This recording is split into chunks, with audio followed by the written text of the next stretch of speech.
Siamo con Massimo Barbieri al fine della partita tra Roller Bassano e Montecchio Precalcino, una partita 3-2 in favore del Roller, combattuta fino alla fine. Montecchio ci ha provato ma il Roller ha resistito.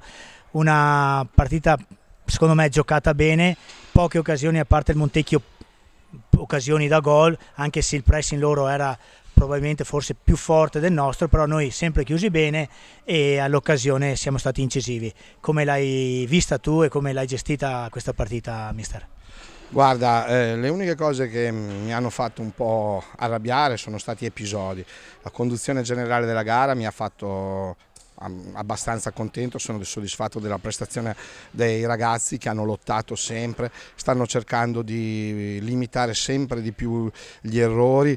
È vero, lo sapevamo che il Montecchio Precalcino avrebbe spinto più di noi e nelle loro caratteristiche sicuramente io cerco anche situazioni diverse e perciò la partita poi all'apparenza risulta in questo modo, però devo dire la verità, è facile dirlo a fine partita, però non ho mai avuto momenti in cui mi sono sentito in balia della gara. Ho sempre visto che riuscivamo a condurla bene e devo dire che le sensazioni sono sempre state buone.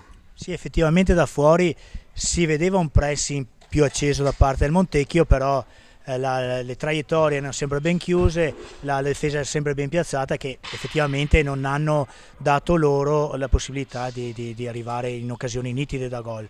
Però adesso testa il Valdagno, domenica prossima si andrà a Valdagno. Come preparerai, come lavorerai questa settimana? Beh, io penso che dobbiamo solo continuare la strada che abbiamo intrapreso.